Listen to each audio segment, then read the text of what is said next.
잠시 광고의 말씀 드리겠습니다. 오늘 1, 2부 예배 및 청년 예배는 치무 목사 청빙 후보이신 박지훈 목사님께서 말씀을 전해 주십니다. 다음 주일 21일 1, 2부 예배는 임시 당회장이신 장봉생 목사님께서 말씀을 전해 주시겠습니다. 고난주간 특별 새벽 기도의 안내입니다. 29일 월요일부터 4월 3일 토요일 새벽 5시 본당에서 진행됩니다. 십자가로 더 가까이라는 주제로 부교육자들이 말씀을 전하도록 하겠습니다. 현장 기도회와 실시간 영상으로 진행하도록 하겠습니다. 모임 및 행사 광고입니다. 문답은 20일 토요일에 진행되며 대상자들은 오후 6시까지 초등부실로 오시기 바랍니다. 오늘은 마지막 교육이 진행됩니다. 입교와 세례는 로마서, 유아 세례와 어린이 세례는 히브리서를 필사해야 합니다. 필사본은 20일 토요일까지 교육 담당 목사님께 제출해 주시기 바랍니다. 성례식을 위해서 기도해 주시기 바랍니다. 박재훈 목사님 청빙 공동의회 안내입니다. 주보 3면을 참조하시면 되는데요.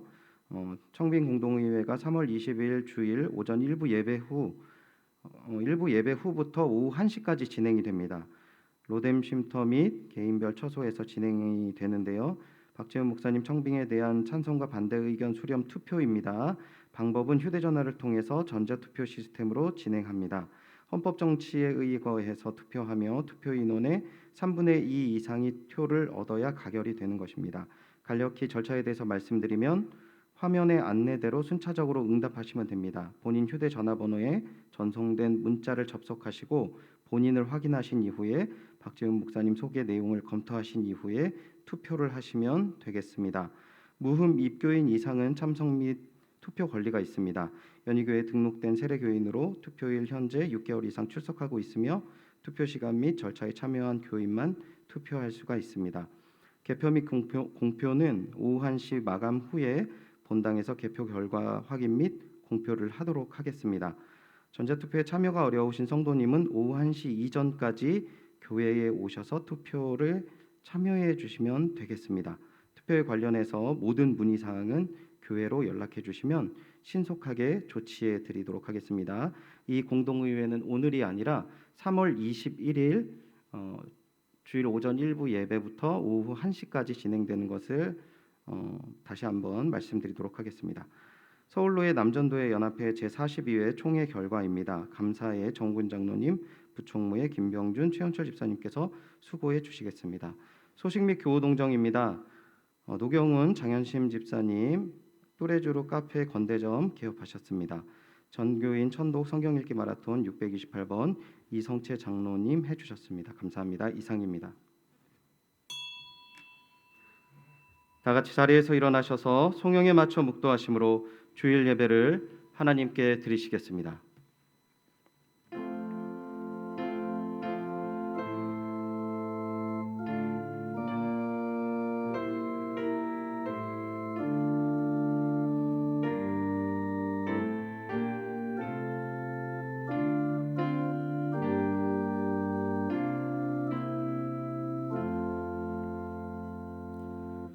정의를 사랑하시고 그의 성도를 버리지 아니하시는 하나님, 영원히 보호하심에 감사드립니다. 주님, 오늘 이 시간 주시는 말씀을 통해서 우리의 마음에 하나님의 법을 세우셔서 저희의 발걸음에 실족함이 없게 하여 주시옵소서. 오직 주님을 바라보고 주의 도를 지키게 하여 주시옵소서. 오직 주께서 주시는 말씀을 의지하고 주의 보호하심으로 온전히 주의 백성으로 살아가게 하여 주시옵소서. 감사드리며 이 모든 말씀 예수님의 이름으로 기원하옵나이다. 아멘. 사도신경으로 신앙 고백하겠습니다. 전능하사 천지를 만드신 하나님 아버지를 내가 믿사오며 그 외아들 우리 주 예수 그리스도를 믿사오니 이는 성령으로 잉태하사 동정녀 마리아에게 나시고 본디오 빌라도에게 고난을 받으사 십자가에 못 박혀 죽으시고 장사한 지 사흘 만에 죽은 자 가운데서 다시 살아나시며 하늘에 오르사 전능하신 하나님 우편에 앉아 계시다가 저리로서 산자와 죽은 자를 심판하러 오시리라. 성령을 믿사오며 거룩한 공회와 성도가 서로 교통하는 것과 죄를 사하여 주시는 것과 몸이 다시 사는 것과 영원히 사는 것을 믿사옵나이다. 아멘. 자리에 앉아주시기 바랍니다. 찬송가 526장 목마른 자들아, 다 함께 찬양 드리시겠습니다.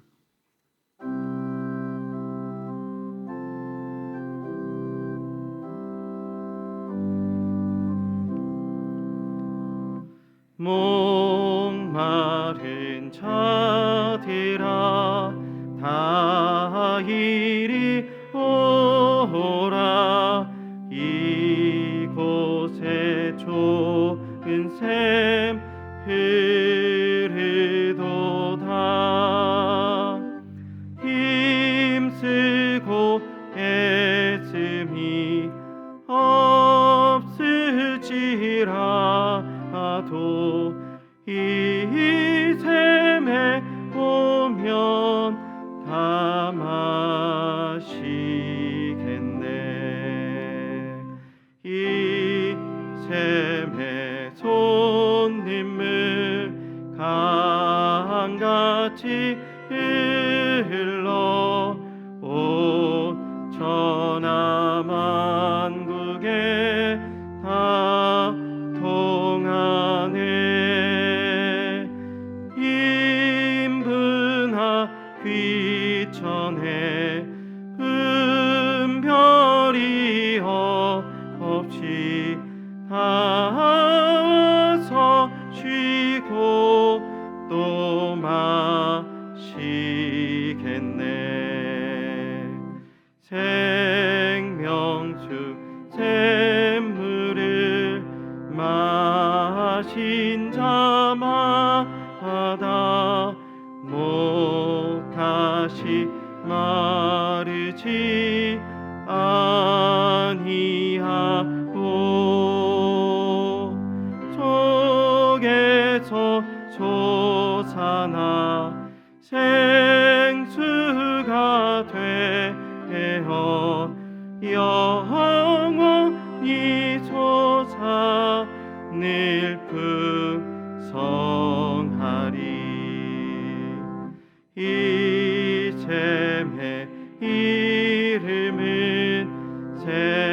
생명의 샘물, 저수정빛같이 늘 맑도다. 어린 양 보좌가 근원이 되어 생명수 샘이 늘 그치지 않네.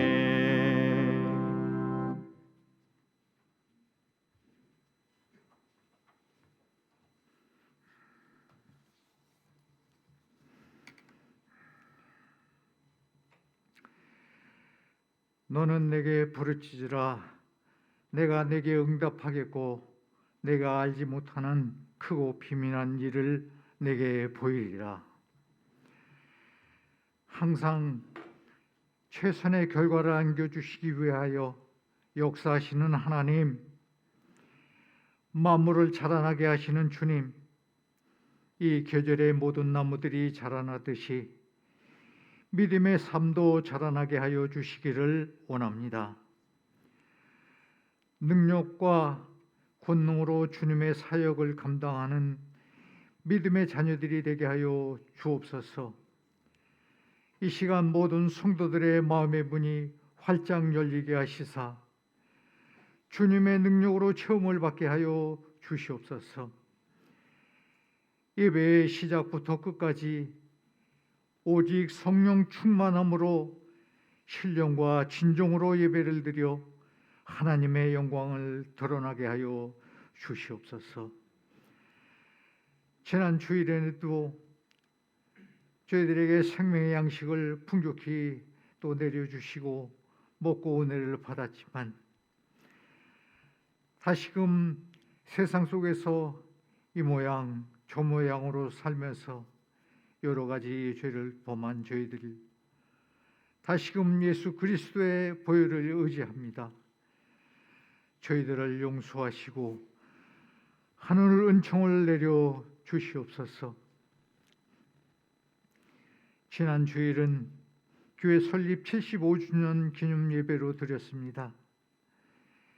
연유교회를 세우기 위하여 많은 선진들의 눈물의 기도와 헌신을 통하여 지금까지 인도하신 하나님, 이제 우리가 믿음으로 받은 유산을 다음 세대에도 유보로 물려주는 연예의 모든 가정들 되게 하옵소서.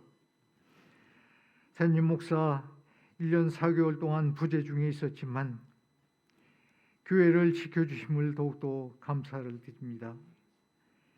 이제 청빙위원회에서 많은 후보자 가운데 한 분을 선정하게 하시고 청빙위원 모두가 기뻐하며 한 후보자를 선정하게 하시니 더욱 감사함을 드립니다. 온 교회가 또한 시간을 정하고 기도하게 하시니 존귀하신 주님께 더욱더 감사함을 드립니다. 이 시간 말씀을 전해 주실 박재훈 목사님, 더욱 성령 하나님께서 목사님의 모든 것을 지켜주시고 들려주시는 말씀이 우리 교회의 귀한 말씀이요 은혜 충만, 성령의 충만함을 받는 저희들 되게 하여 주옵소서. 또 온 교들이 이 귀한 말씀을 통하여 은혜 받는 시간으로 인도하여 주시옵소서. 다음 주일에는 공동회의로 모입니다.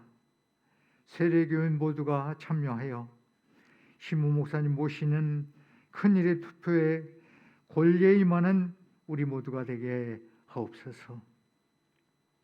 오늘도 내일도 늘 우리와 함께 하시는 예수님의 이름으로 기도합니다. 아멘.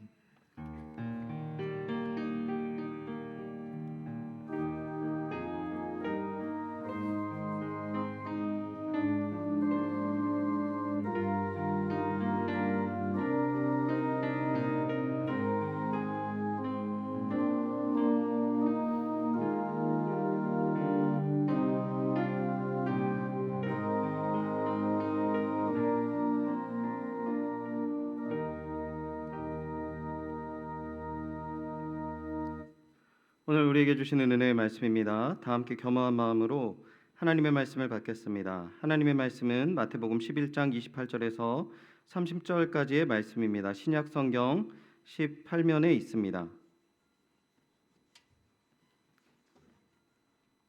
마태복음 11장 28절에서 30절까지의 말씀 제가 봉독하도록 하겠습니다.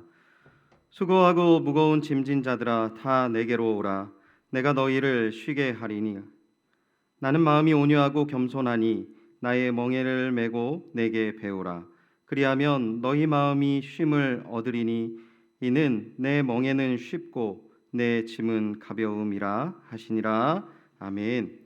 이 시간 박재훈 목사님 나오셔서 헌금을 위해 기도해 주시고 우리의 짐을 지시는 예수 그리스도라는 제목으로 하나님의 말씀 전해 주시겠습니다.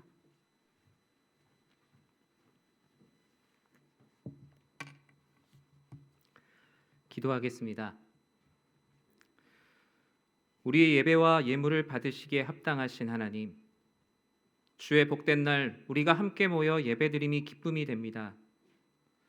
드려진 귀한 예물들이 하나님의 나라를 이루는 곳에 쓰이게 하시고 예물드린 손길들을 기억하사 모든 소유가 주께 있음을 기억하는 삶이 되게 하여 주시옵소서. 생활의 염려와 어려움으로 드리지 못한 연약한 지체들의 삶도 주님의 사랑과 돌보심으로 영육을 풍성케 더하여 주시옵소서. 예배 가운데 사람은 뒤로 감추어 주시고 오직 하나님의 말씀과 임재가 충만한 하나님께서 기뻐하시는 예배되게 하여 주시옵소서. 예수님의 이름으로 기도드립니다. 아멘. 오늘 마태복음 11장 28절에서 30절 말씀 가지고 우리의 짐을 지시는 예수 그리스도, 우리의 짐을 지시는 예수 그리스도라는 하나님 말씀 선포합니다. 사랑하는 성도 여러분, 세상에서 가장 무거운 동물이 무엇일까요? 육상 동물 중에서는 아프리카 코끼리라고 합니다. 아프리카 코끼리가 약 10톤 정도 됩니다. 하루에 150kg을 먹어야 그 무게를 감당할 수 있다고 합니다. 수중에 있는 동물들까지 다 하면 대왕고래라고 합니다. 대왕고래는 170톤 정도 되거든요. 얼마큼 먹는지 알 수도 없고요. 대왕고래의 갓 태어난 새끼가 3톤입니다. 이 3톤이 되는 갓 태어난 새끼가 하루에 모유를 380리터를 먹어야 살 수 있다라고 말합니다. 그 무게를 감당하기 위해서요. 그렇다면 우리 삶의 무게는 얼마나 될까요? 우리는 얼마나 먹어야 살 수 있을까요? 자녀를 먼저 천국으로 떠나보낸 그 모습을 보고 돌아오는 부모님의 발걸음은 얼마나 무거울까요? 코로나 가운데 요양병원에 계시는 부모님을 만나지 못하고 돌아오는 자녀의 발걸음은 얼마나 무거울까요? 부모님이 잔뜩 기대했던 시험을 잘 보지 못하고 그 결과를 부모님께 이야기하지 못하고 있는 자녀의 마음은 얼마나 무거울까요?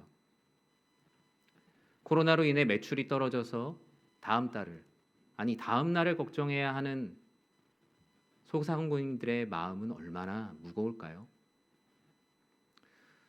병원에 오래 있으면서 시한부 인생을 선고받고 살아가는 그 환우의 하루의 무게는 얼마나 무거울까요?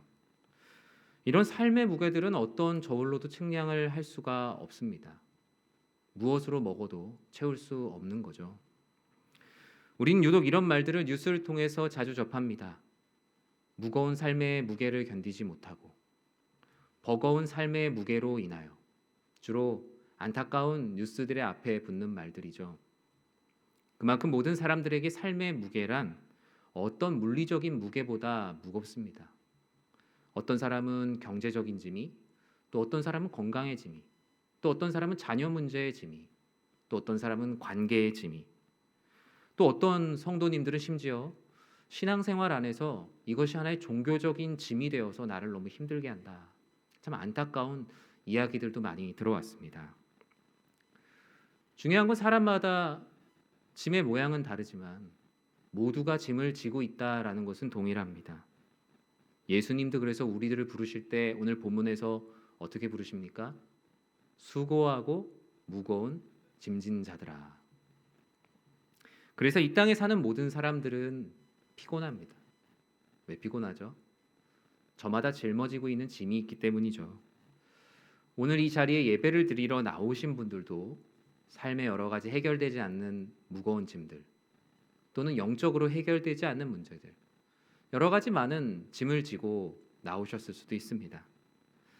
몇 년 전에 나온 책의 제목 중에 피로사회, 우리는 왜 이렇게 아프게 불사르며 살까라는 책의 제목 앞에 심히 공감하고 심지어 좀 저는 숙연해지기까지 하더라고요. 그렇다면 오늘 주님께서 말씀하신, 오늘 본문을 통해서 말씀하시는 수고하고 무거운 짐은 무엇일까요? 우리 28절 상반절 말씀을 같이 한번 다시 읽어보겠습니다. 수고하고 무거운 짐진 자들아. 아멘. 수고하고 무거운 짐진 자들아, 예수님께서 부르십니다.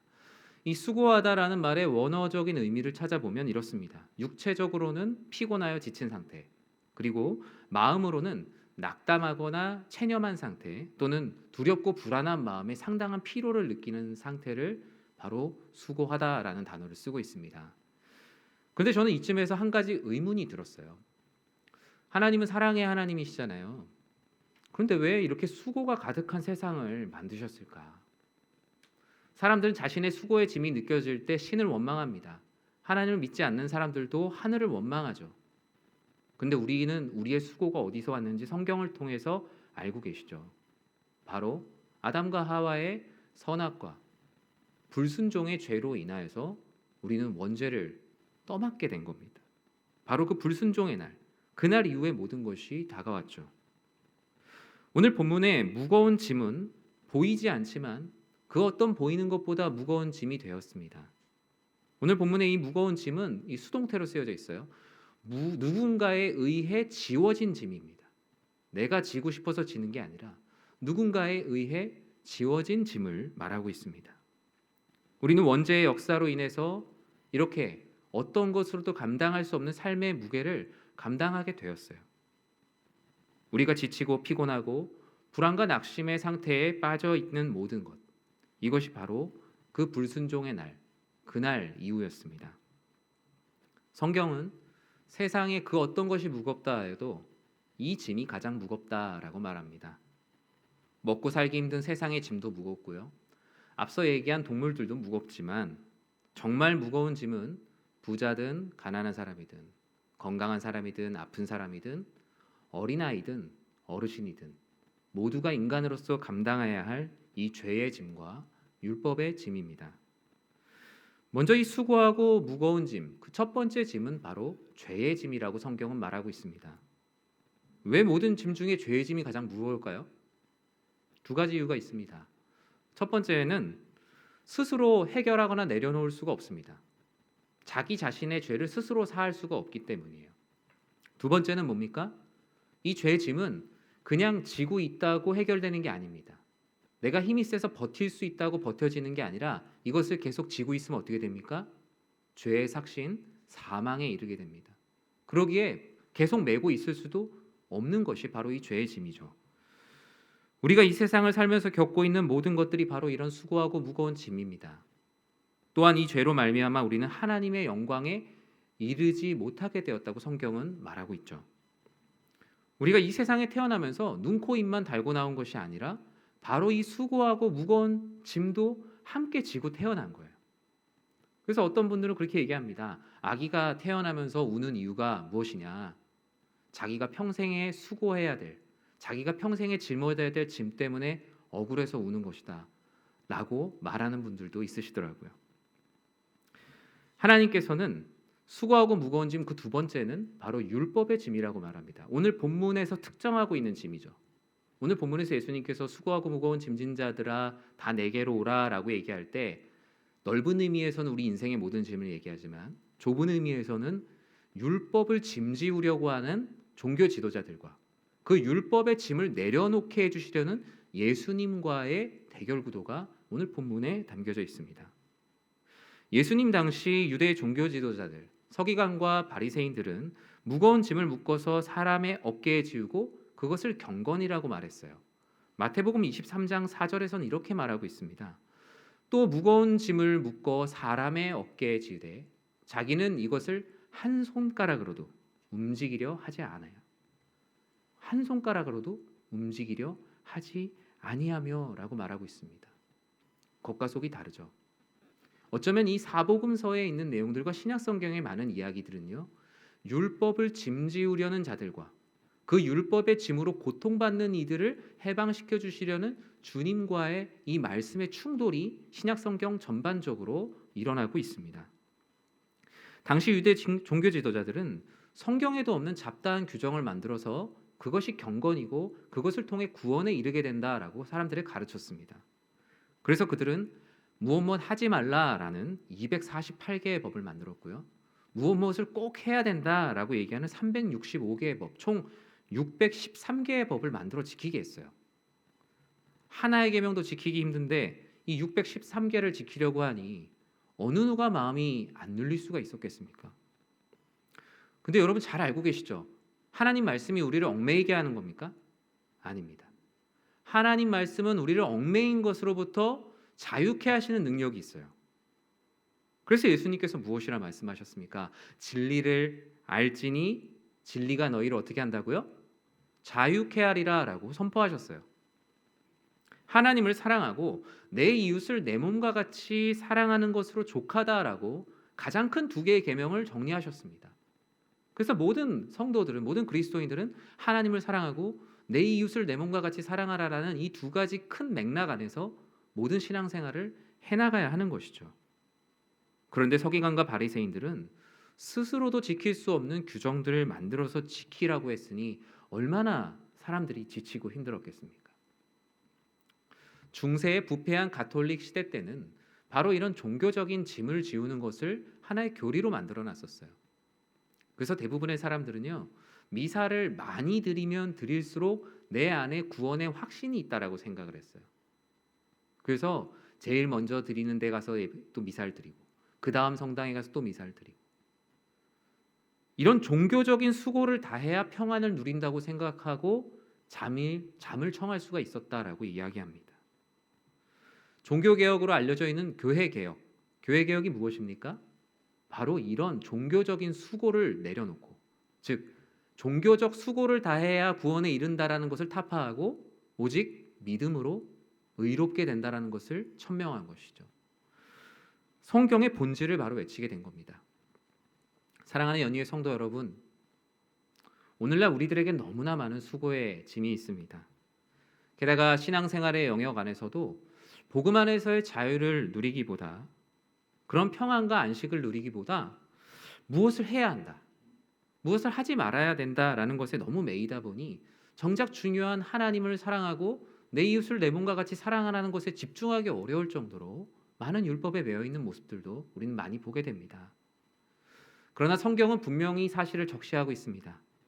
수고하고 무거운 짐을 대신 질 사람은 세상에 어떤 규정도 사람도 아니다.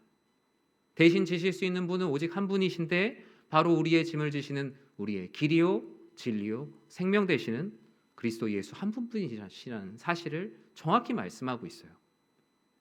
우린 이것을 무엇이라고 얘기합니까? 바로 복음이라고 이야기합니다. 그렇다면 주님은 어떻게 우리의 수고하고 무거운 짐을 구체적으로 내려주실까요? 오늘 본문을 우리가 함께 보면서 이야기를 나눠보겠습니다. 주님은 먼저 첫 번째로 초대하십니다. 따뜻한 음성으로 우리를 부르세요. 수고하고 무거운 짐진 자들아 다 내게로 오라. 다 내게로 오라. 첫 번째 초대의 메시지입니다. 주님께서는 우리의 수고하고 무거운 짐을 다른 데다가 맡기지 않으셨어요. 다른 곳에 외주를 주거나 저쪽에 가서 해결해 보라고 책임을 회피하는 분이 아니셨어요. 우리의 모든 인생을 책임지시는 분이세요. 주님은 자신이 초대할 대상을 수고하고 무거운 짐진 자라고 지칭하고 있어요. 이 부분의 의미를 좀 더 구체적으로 의역을 하면 이렇습니다. 아무리 수고하여도 절대로 내려놓을 수 없는 무거운 짐을 지고 이미 지쳐버린 사람. 예수님께서 초대하시는 수고하고 무거운 짐진 자는 단순히 생활이 어려운 사람들을 부르는 것이 아닙니다. 그걸 좁게 보면 안 되고요. 오늘 성경에서 얘기하는 수고하고 무거운 짐진 자는 복음을 알지 못하는 자들이에요. 예수가 그리스도임을 알지 못하고 그분을 믿을 때 영원한 안식을 얻게 된다라는 성경 안의 진리를 모르는 모든 이들은 바로 수고하고 무거운 짐진 자입니다. 자신이 수고하여서 스스로를 구원할 수 있다고 생각하는 자, 자기 스스로가 노력하면 쉼을 얻을 수 있다고 생각하는 모든 것들이 우리를 피곤하게 하는 것입니다. 오죽하면 하나님을 믿기 가장 어려운 타입의 사람이 누구라고 얘기하는지 아세요? 바로 자수성가한 중년 남자라고 얘기합니다. 왜 그래요? 내 수고로 내가 읽었거든요. 이 사업장도 내가 열심히 일해서 내가 읽었고 우리 가정도 내가 열심히 해서 내가 읽었는데 왜 자꾸 하나님께서 하셨다고 할까? 그것이 마음에 불편함으로 다가오는 남자 성도님들이 참 많으셨다라고 제가 그 신앙생활을 하고 또 사역을 하면서 많이 들었습니다. 저희 아버지는 강원도에 5일 장터를 돌아다니시면서 장사를 하세요. 네, 5일장 아시죠? 네, 5일마다 한 번씩 서는. 그래서 보통은 여행을 가는 뭐 평창, 정선 뭐 이런 데들을 저희 아버지는 장사를 하러 다니십니다. 이효석 작가의 메밀꽃 필 무렵이란 책 아시죠? 네, 그 책에 보면 이런 장면, 이런 글귀가 있어요. 봉평에서 대화까지 70리 길을 걸었다. 네, 저희 아버지 아마 장사를 처음 시작하실 때 아마 이렇게 시작하지 않으셨을까 생각을 합니다. 어제는 아마 13일이니까 저희 강원도 아마 진부에 가서 장사를 하셨겠죠. 무거운 짐을 좌판에 풀어놓고 하루 종일 수고합니다. 새벽부터 밤늦게까지, 특히 해가 긴 여름은 정말 늦게 들어오셨어요. 그러면 장사를 하시고 그날 판 매상을 항상 어머니 화장대에다 이렇게 올려놓으셨습니다. 그러면 어머니가 만지기도 전에 제가 먼저 항상 갔어요. 제가 가서 그 돈을 다 세봤어요. 오늘 얼마나 팔았나. 많이 판 날은 저도 기분이 좋더라고요. 그런데 많이 못 파시는 날도 있잖아요. 그러면은 초등학생인 저도 괜히 우울하더라고요. 그렇게 수고의 대가를 하나의 돈으로만 보고 가족들이 많이 팔았을 때는 기뻐하고 또 잘 안 될 때는 같이 슬퍼하는 그런 가족 공동체로 자랐던 것 같습니다. 아버지는 제가 청소년 시기 때 처음으로 신앙생활을 시작하셨습니다. 주 7일을 꼬박 일하셔야 됐지만 주일을 온전히 지키고 싶다는 마음이 드실 때부터 신앙생활을 이제 하셨거든요. 그런데 교회에서 이제 목사님께 초신자 때 이제 말씀을 드릴 때 지금은 그러시지 않으시지만 초신자 때 우리가 삶을 사는 모든 것이 다 하나님의 은혜라고, 우리의 수고가 아니라 하나님의 은혜라는 말이 감동이 아니라 되게 야속함으로 다가왔다고 얘기합니다. 섭섭했대요. 왜 하나님이 내 수고를 몰라주시지? 내가 새벽부터 나가서 밤늦게까지 일해서 우리 가족들이 이렇게 함께 먹고 사는데 왜 하나님이 나의 수고를 인정해 주지 않으시지? 그런 생각이 들었다는 거예요. 그런데 우리가 복음을 알지 못하는 상태에서는 이런 생각이 드는 게 너무나 당연합니다. 왜 우리의 수고한 것을 몰라주시지? 하나님은 모르시는 분이 아니세요. 하나님은 쉬지 못하고 이렇게 짐을 지고 있는 자들을 불쌍히 여기셔서 우리를 초대하고 있는 겁니다. 전도서 2장 23절에서도 이렇게 말씀하고 있거든요. 일평생에 근심하며 수고하는 것이 슬픔뿐이라 그의 마음이 밤에도 쉬지 못하나니 이것도 헛되도다. 주님께서 오늘 본문에서 수고하고 무거운 짐진 자들아 다 내게로 와라 라고 얘기하시는 그 오라고 부르시는 객체들은 바로 누굽니까? 바로 이렇게 주님을 모르고 일평생 근심하고 수고하고 있는 불쌍한 영혼들을 부르는 거예요. 왜냐하면 그 끝은 결국 슬픔이니까요. 어때요? 마음이 밤에도 쉬지 못한대요. 왜 밤에 쉬지 못합니까? 내일도 내 수고로 먹고 살아야 되니까요. 하나님의 은혜가 아니라 내가 수고해서 다음날도 먹어야 된다는 생각에 밤잠을 못 이루는 겁니다. 예수님께서는 이렇게 밤에도 쉬지 못하고 일평생 근심하며 무거운 짐을 지고 살아가는 모든 이들을 초대하고 계세요.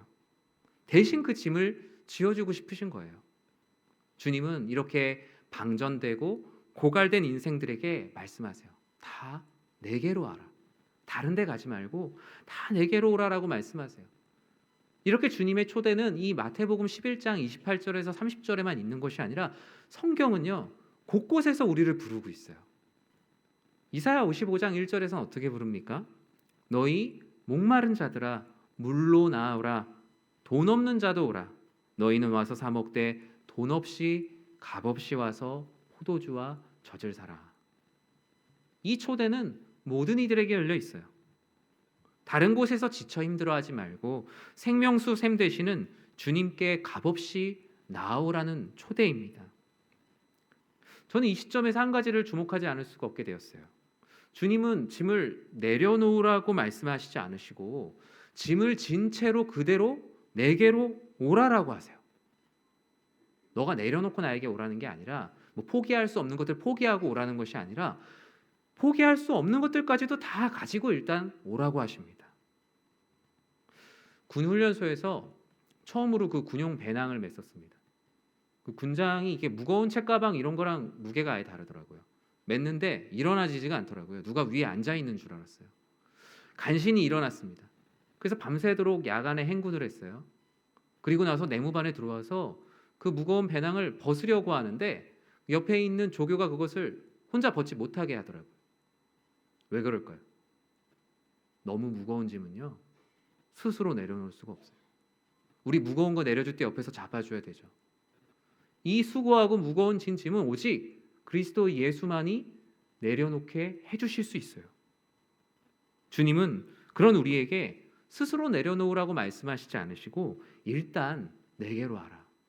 너희의 수고하고 해결되지 않는 그 상태 그대로, 더러운 것이 묻어있는 그 상태 그대로 나에게 오라라고 초대하고 계세요. 그러기에 교회에 올 만한 사람도 오지 못할 사람도 없는 거예요. 누구나 다 올 수 있는 겁니다. 사랑하는 연희 성도 여러분, 여러분의 삶은 어떠십니까?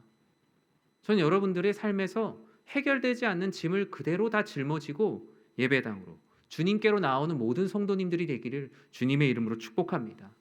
주님께서는 그 모든 짐을 다 내려놓게 해주실 거거든요. 말씀의 제목처럼 우리의 짐을 지시는 그리스도 예수께서 우리의 모든 짐을 대신 져주실 거거든요. 주님께서는 자기 짐을 멋지게 내려놓고 빨리 뛰어오는 사람을 원하지 않으세요. 지치고 상한 그 모습 그대로 주의 전에 나와 울고 기도하고 말씀 듣고 회복되기를 원하는 그러한 성도들을 기다리고 계세요.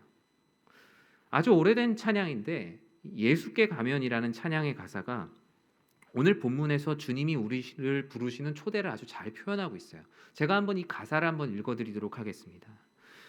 짐이 무거우냐 홀로 지고 가기에 험한 데로 갈까 두렵지는 않느냐 온갖 일에 매여 고달프지 않느냐 주가 도우시리 요청만 하면 슬픈 절망으로 벅찬 삶을 사느냐 장래 모든 걱정 너를 짓누르느냐 친구 잃고 지쳐 갈 길을 잃었느냐 오늘 주께 오면 도와주시리 우리 기도를 언제 어디나 들으시며 큰 사랑으로 감싸주시고 동행하니 내가 실망할 때 기억해야 할 것은 예수께 가면 주 내게 오리라. 내가 실망할 때, 내 수고하고 무거운 짐 때문에 실망할 때 기억해야 될 것이 예수께 가면 주 내게 오리라 라는 말씀입니다. 그런데 참 아이러니하게도 주님께서 이렇게 간절히 부르시는데 그럼 모든 사람들이 다 교회로 오고 주님을 이렇게 믿어야 되잖아요. 근데 그렇지가 않습니다. 저는 이 말씀, 오늘 본문의 말씀을 참 좋아합니다. 그래서 어떤 교회들은 교회 벽에다가 이 말씀을 되게 크게 써놓은 데가 있어요. 그래서 가끔은 신앙적으로 지친 분들이 그 말씀을 보고 그래 내가 주님께 나아가야지라는 도전이 되는 말씀이기도 합니다. 그럼에도 불구하고 사람들이 이 말씀의 초대에 나오지 못하는 큰 이유는 크게 두 가지인 것 같아요. 첫 번째는 일단 예수님이 내 수고를 해결해 줄 거라는 믿음이 없습니다. 예수님이라는 분이 내 인생의 수고를 감당해 줄 만한 분이 아니라는 생각 때문에 일단 신앙생활을 하지 않는 거죠. 두 번째는 무엇입니까?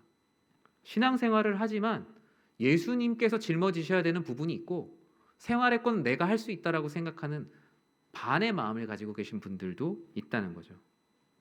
그리고 믿는다 하여도 오히려 예수님을 너무 믿으면 내 인생 더 힘들어지는 거 아닐까? 더 많은 종교적인 짐을 지게 되는 것 아닐까? 그런 생각 가운데 교회에 발은 디뎠지만 교인은 되었지만 성도가 되긴 두렵고 성도는 되었지만 제자가 되긴 더 두려운 그런 삶을 살아가고 있다는 겁니다. 사실 또 그런 면도 있습니다. 실제로 신앙생활이 종교적인 그냥 짐이 되어서 교회에 오는 게 기쁘지 않은 성도님들의 모습도 많이 뵀었어요. 이것은 성도 개인에게 맡겨둘 문제만은 아닙니다. 교회도 바로 이런 모든 것들이 적용이 되죠. 저는 우리 사랑하는 연희교회가 내게로 오라라는 주님의 말씀에 순종하여서 그냥 있는 그대로의 모습으로 다 나오는 교회가 되길 진심으로 기도합니다. 가난한 이든 마음에 상처받은 분들이든 정신적으로 힘든 분들이든 여러 가지 문제가 해결되지 않은 상태로 모든 이들이 왔을 때 우리 성도님들 서로가 서로를 용납하는 사랑의 공동체가 되기를 진심으로 기도합니다. 우리 교회가 짊어지고 있는 짐 참 많죠. 때로는 교회 때문에 시험에 드는 성도님들도 있죠. 하지만 교회를 사랑하는 마음으로 그 무거운 마음으로 그대로 다 나오십시오. 예배당에 올 때 말씀을 듣고 기도할 때 주님께서 그 모든 것들을 대신 지시고 진정한 자유와 행복을 누리게 하심을 꼭 믿고 기도하시기 바랍니다. 주님께서는 내게로 오라고 초대하신 후에 두 번째 초대를 하십니다. 그것은 바로 쉬게 하리라 라는 초대입니다. 수고하고 무거운 짐진 자들아 다 내게로 오라 내가 너희를 쉬게 하리라. 그 어떤 쉬는 시간보다 기대되는 말씀이죠. 여기서 말하는 쉼은 게으름이나 나태함을 이야기하는 것이 아닙니다. 그냥 드러누워 있는 쉼이 아니에요. 이 쉼은 주 안에서만 누릴 수 있는 쉼이에요. 사도 바울 생각해 보셨죠? 사도 바울이 뭐라 그랬어요? 세상에서 기쁨 말고 내가 감옥에 있는데도 주 안에서 기뻐하는 일체의 비결을 알아서 내가 너무나 기쁘다라고 얘기했죠. 이것도 마찬가지입니다. 밖에서 다 쉬어봤는데 주 안에서 누리는 쉼이 진짜 쉼이구나라는 것을 알게 해주시는 겁니다. 오늘 본문에 사용된 쉰다라는 단어는 원어의 의미적으로 그대로 직역을 하면 새롭게 한다, 다시 살려준다, 해방시킨다라는 뜻을 가지고 있습니다. 저는 이 쉰다라는 이 의미의 이 세 가지가 우리 교회에 그대로 적용될 수 있기를 진심으로 기도해요. 우리 연희교회가 주 안에서의 쉼이 필요해요. 하나님께서 쉬게 하시고 새롭게 하시고 다시 살려주시고 해방시켜 주시는 쉼이 우리 교회 가운데 진정으로 필요한 쉼입니다. 주님은 우리의 지친 몸과 영혼이 쉴 수 있는 쉼터가 되길 원하세요. 주님 자체도 쉼터가 되길 원하시고 주님이 머리 대신 이 교회도 영혼의 쉼터가 되기를 원하십니다. 교회 마당에 나가보시면 우리 교회 마당에 로뎀 쉼터라고 있죠. 이 쉼터는 교회 성도님들도 참 많이 이용하시지만 주중에 밤이 되면요, 이렇게 술 드시고 오셔갖고 신세 한탄하시는 분들 제가 몇 분 뵀어요. 예전에는 그 모습을 처음 봤을 때 아니 무슨 이렇게 신성한 교회 안에 와서 이렇게 술을 마시고 이렇게 소리를 지르면 어떡하지? 그런 마음이 들었는데 되게 긍휼한 마음이 생기더라고요. 오죽하면 저분은 교회 마당까지 와서 저렇게 신세 한탄을 하시고 슬퍼하실까? 현대인들의 자화상이다라는 생각이 들었습니다. 세상은 분명 좋아지고 편해졌다라고 이야기하지만 주님께서 주시는 안식을 누리는 거랑은 세상이 아무리 좋아지는 거랑은 상관이 없습니다. 그건 큰 착각이죠. 세상에 많은 불편한 것들을 세상이 채워줬다고 얘기하지만 주님을 모른다면 여전히 우리는 수고하고 무거운 짐진자입니다.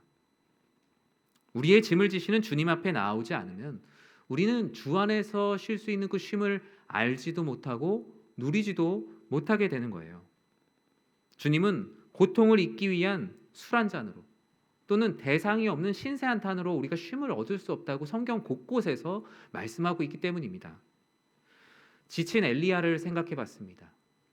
엘리야가 사명에 지쳐 로뎀 나무 아래에 있을 때 그가 다시 일어설 수 있었던 이유는 무엇입니까? 하나님께서 그를 채찍질하셨습니까? 그가 술 한잔하면서 신세 한탄했습니까? 아닙니다. 그를 일으켜 세운 것은 하나님의 사랑, 그 떡과 물 가운데 담겨있는 하나님의 사랑을 통한 쉼과 회복이었어요. 저는 이 자리를, 이 엘리야의 말씀을 보면서 다른 신약 성경의 두 장면이 떠올랐어요. 예수님께서 제자들에게 베푸신 만찬의 자리가 떠올랐습니다. 그리고 부활 이후에 예수님께 죄책감으로 인해 나아가지 못하고 있던 배 위에 있던 베드로와 제자들, 물고기를 잡지 못하고 슬퍼하고 있던 그들에게 물 밖으로 나와 숯불에 생선을 구워주면서 말씀을 주셨던 그 장면이 동시에 떠오릅니다. 아까 엘리야 이야기의 열왕기상 19장에서는 무엇이라고 말합니까? 엘리야가 그 떡과 물을 통해서 회복되어서 사명을 회복하여 40주 40야를 달려가게 되었다라고 말하고 있습니다. 베드로는 어땠습니까? 주님께서 구워주신 그 생선을 먹고 주님께서 주신 그 사랑의 메시지를 듣고 내가 주님을 사랑합니다. 주님, 제가 잠시 잊고 있었는데 내가 주님을 너무 사랑합니다. 그 사랑을 회복하여서 그전에는 떠밀어도 가지 않던 주님을 향한 죽음의 길로, 진정한 제자의 길로 갈 수 있었습니다. 저는 사랑하는 연희의 모든 성도님들이 바로 이와 같이 되기를 진심으로 기도합니다. 쉬게 하리라라는 주님의 말씀이 여러분의 삶의 떡이 되고 여러분의 삶의 물이 되어서 쉼과 회복을 경험하는 모든 지체가 되기를 진심으로 기도합니다.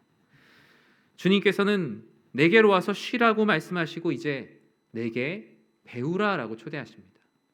그냥 쉼만 누리고 있는 것이 아니죠. 세 번째 초대의 메시지를 주십니다. 우리 29절 말씀을 함께 읽겠습니다. 나는 마음이 온유하고 겸손하니 나의 멍에를 메고 내게 배우라. 그리하면 너희 마음이 쉼을 얻으리니. 아멘.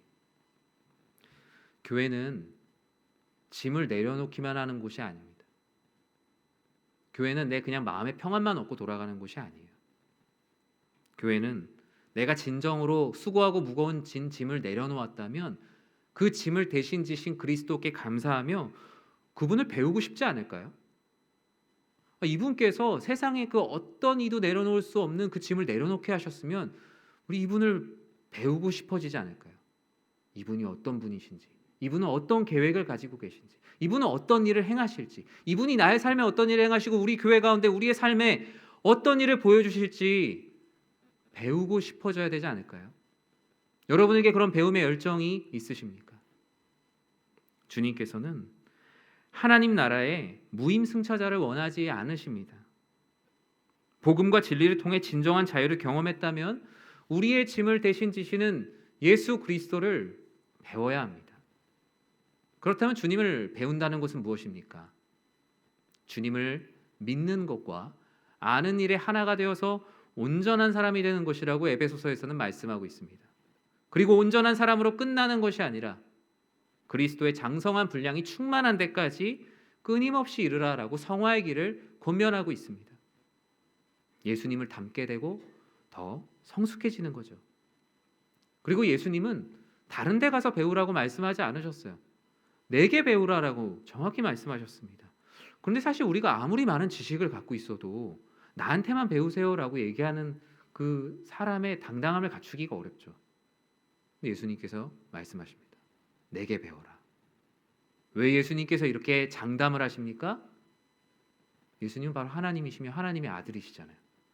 예수님 안에 이 세상의 모든 지식이 다 있어요.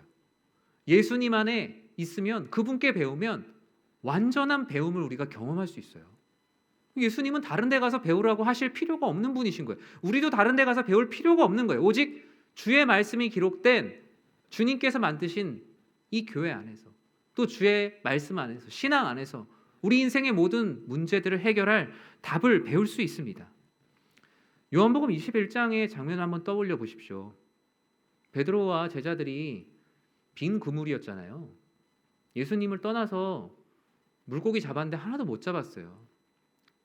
예수님께서 물어보셨습니다. 뭐라고 물어보셨습니까? 얘들아, 성경에 그렇게 기록되어 있죠. 얘들아, 고기가 있느냐? 이 말을 제가 의역을 한번 해봤어요. 얘들아, 나 말고 다른 데서 배워보니까 좀 어떻더냐? 나를 떠나서 너희가 섬기는 공동체를 떠나서 한번 너희 뜻대로 한번 살아보니 너희 한번 살만하더냐? 그렇게 물으시는 물음 아닐까요? 주님은 나는 온유하고 겸손하니 내게 배우라라고 내게 배우는 이유를 친절하게 또 설명까지 해주세요. 무서운 분이 아니시라고 말씀합니다. 주님은 모든 일을 가르칠 용의가 있으세요. 모든 것을 사랑하시고 용납하시며 가르치시고 또 우리를 배울 수 있게 도와주세요.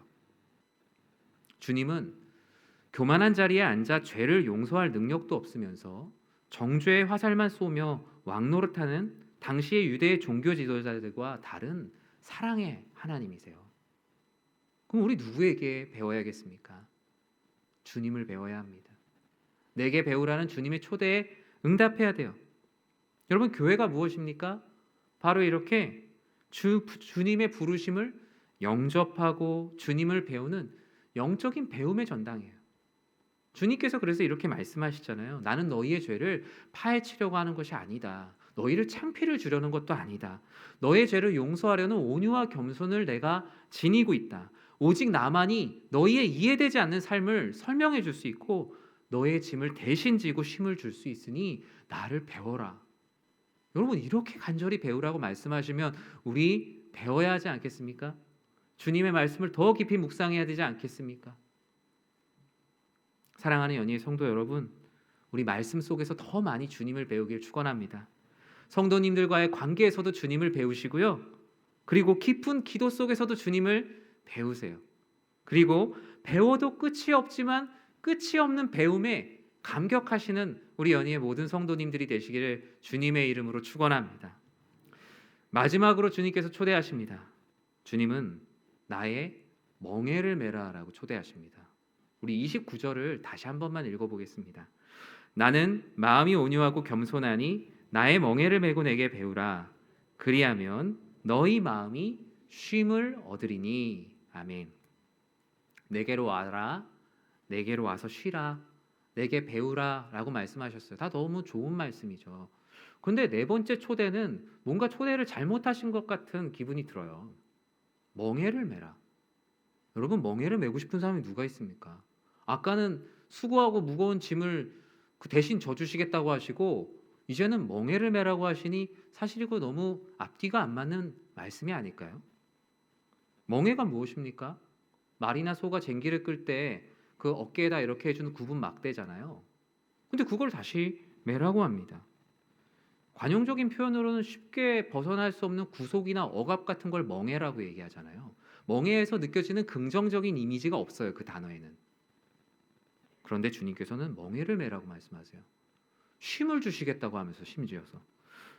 근데 그 이유가 30절에 나와 있습니다. 30절에서 뭐라고 얘기합니까? 이는 내 멍에는 쉽고 내 짐은 가벼움이라 하시니라. 신약 성경에 나오는 이는이란 말은 다 왜냐하면으로 읽으시면 됩니다. 왜냐하면 내 멍에는 쉽고 내 짐은 가볍기 때문이니 나의 멍에를 같이 매자고 하십니다. 앞서 얘기한 수고하고 무거운 짐이랑 다른 거라고 말씀하세요. 그래도 뭔가를 지는 건 부담스럽잖아요. 세상의 멍에는 분명 수고하고 무거운 짐인데 주님의 멍에는 쉽고 가벼운 짐이에요. 그런데 이 당시의 멍에를 좀 이해해야 될 필요가 있습니다. 당시의 멍에는요, 큰 소와 그리고 작은 소가 같이 끄는 멍에입니다. 그러니까 동등한 능력을 가진 소가 아니고요. 뭔가 한 소는 좀 사수고 옆에 있는 소는 부사수예요. 견습생과 같은 소입니다. 그럼 이 견습생이 어떻게 해야 됩니까? 사수인 큰 소를 따라서 가기만 하면 돼요. 아, 이런 거구나. 이렇게 밭을 가는 거구나. 그래서 그 부사수는 멍에를 맸을 때 어깨가 아프지도 않아요.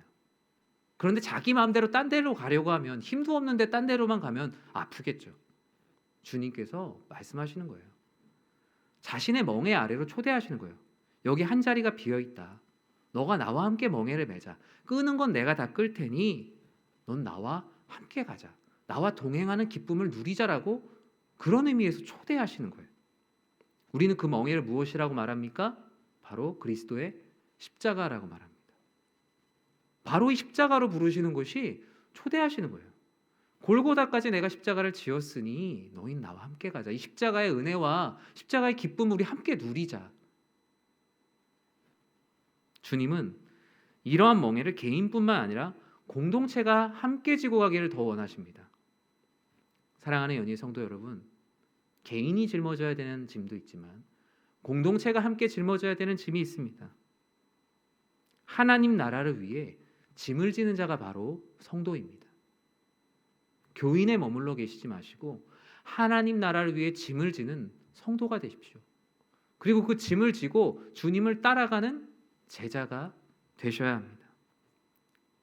교회는 이렇게 끊임없이 자기 부인을 연습하는 운동장이에요. 우리 연희교회는 주님의 초대를 따라갈 성도님들이 필요합니다.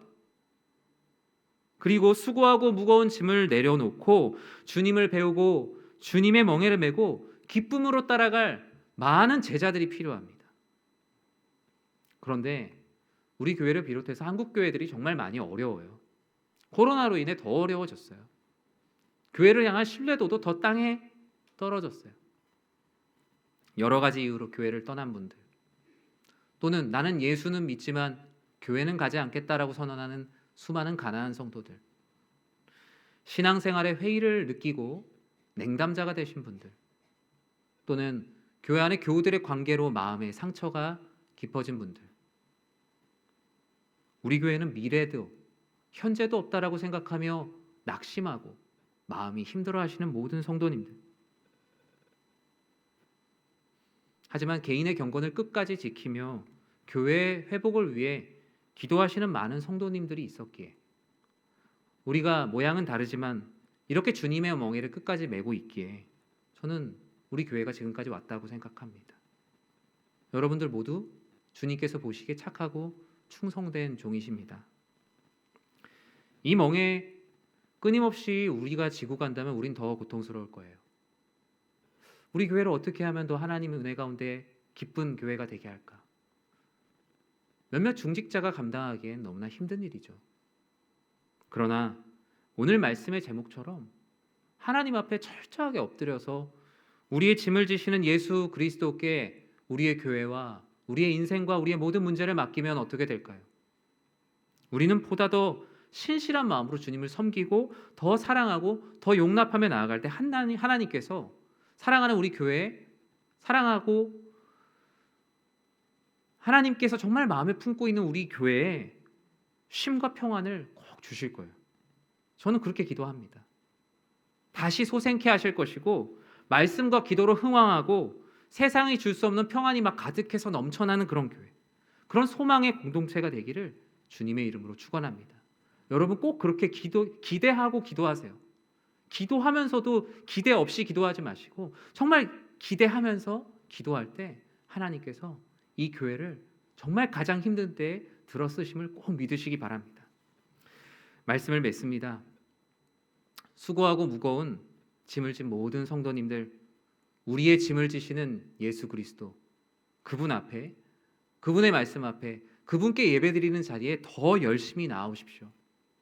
수고하고 무거운 짐을 내려놓게 하신 것으로만 만족하지 말고요, 주님을 더 열심히 배우시고 우리의 짐을 지시는 예수 그리스도, 그분께서 초대하시는 그분의 멍에 아래로 십자가를 함께 메시는 모든 성도님들이 되셔야 합니다.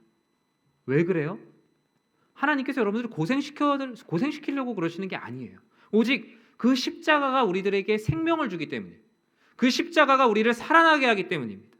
그 멍에 아래에 있어야 우리가 다시 옛사람의 모습으로 안 돌아가고 이전의 구습을 답습하지 않게 되는 거예요. 소망을 가지고 뒤를 돌아보지 않고 표대를 향하여 달려가는 공동체가 될 수 있는 것이 바로 이 주님의 멍에 아래로 들어갈 때입니다. 주님의 멍에는요, 정죄함이 없는 사랑의 멍에예요. 못한다고 주님께서 그 멍에 밖으로 쳐내지 않으십니다. 오죽하면 어거스틴이 뭐라 그랬어요? 주님의 멍에를 새의 깃털이라고 얘기했어요. 새의 깃털. 깃털은 너무 가벼운데 날개예요. 깃털은 보면은 엄청나게 무거운 기계도 아니고 기능도 없는데 그 새를 하늘 높이 날게 합니다. 주님의 멍에를 그래서 새의 깃털이라고 어거스틴이 비유했어요. 진정한 자유를 경험하지 못하고 억압되어 있던 우리가 주님의 멍에로 높이 날아오를 수 있게 된다는 겁니다. 지난주 연희교회는 설립 75주년을 맞이했습니다.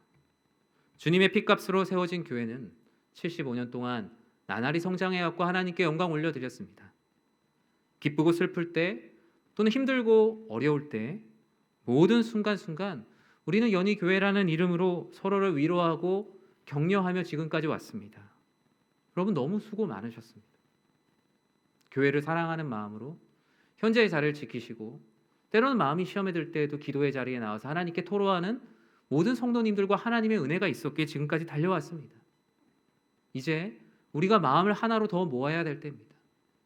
과거에 있었던 속상한 마음들 또는 해결되지 않았던 모든 것들 그대로 다 하나님께 가지고 나와서 주님 우리들에게 소망을 주십시오. 주님 우리들이 주님께 영광 올려드릴 수 있는 공동체가 되게 해주십시오.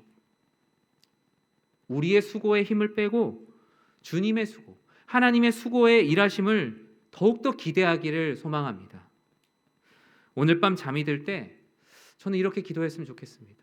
저는 이렇게 기도하겠습니다. 하나님, 사랑하는 우리 교회에 쉼과 평안과 회복을 주십시오. 여호와를 힘써하는 것, 주님을 더욱 열심히 배우는 우리 모두가 되게 하여 주십시오.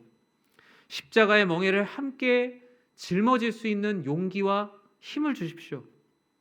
나의 인생과 교회의 어려움으로 인해 불안한 마음에 밤새도록 잠들지 못했던 제 마음을 좀 위로해 주시고 이제는 앞으로 행하실 우리 교회와 나의 삶에 어떤 일을 행하실까 기대하는 마음 때문에 잠 못 드는 날이 되게 하여 주십시오.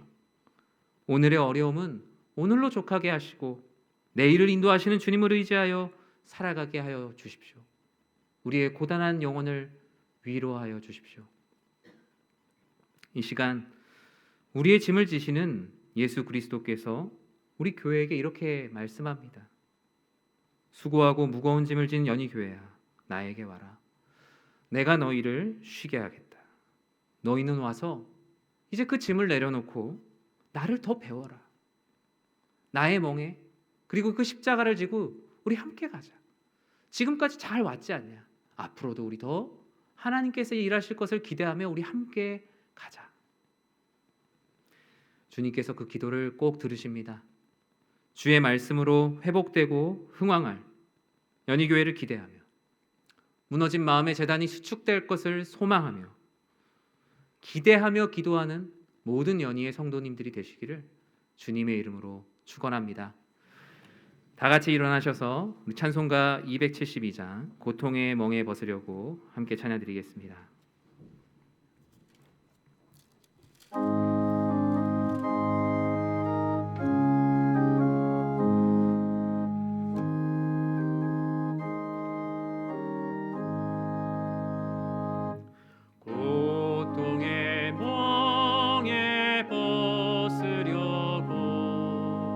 예수께로 나갑니다.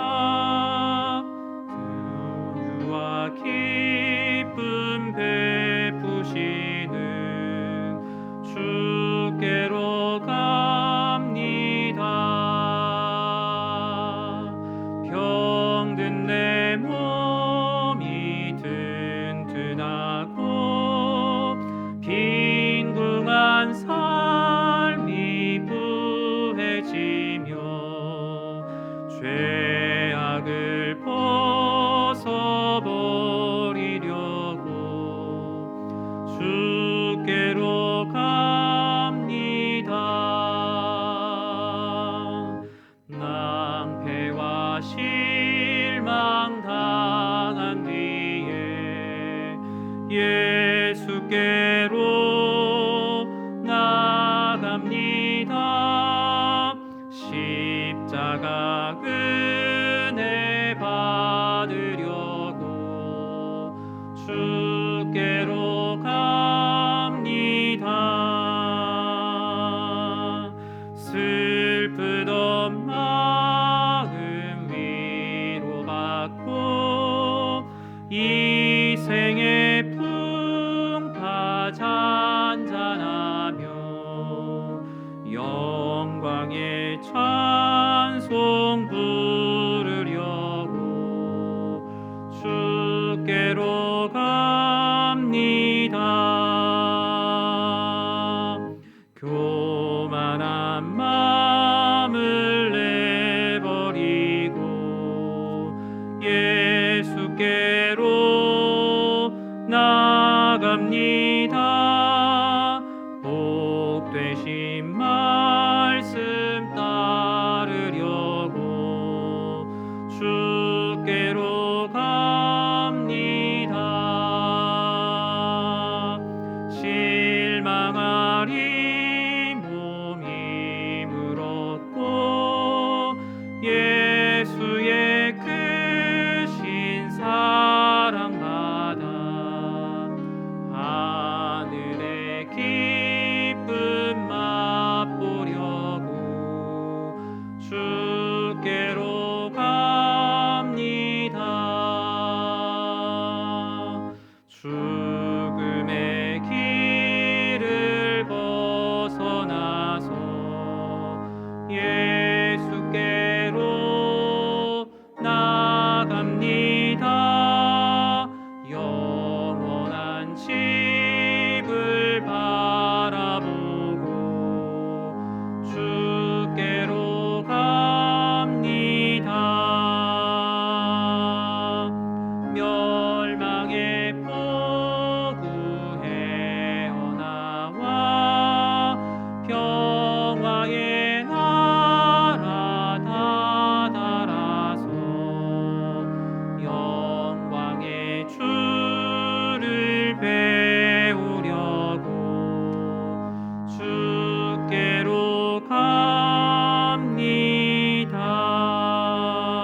갑니다. 이제는 교회의 머리가 되시는 우리 주 예수 그리스도의 은혜와 하나님 아버지의 사랑과 성령 하나님의 감화와 감동, 위로 교통 충만하심이 내게로 오라 내가 너희를 쉬게 하리라 내게 배우고 나의 멍에를 매라는 주님의 초대에 순종하는 마음으로 나아와 우리의 짐을 지시는 예수 그리스도께 기대어 살기를 소망하는 모든 주의 자녀들과 가정 위에 사랑하는 연희교회 위에 이제로부터 영원토록 함께 계실지어다. 아멘.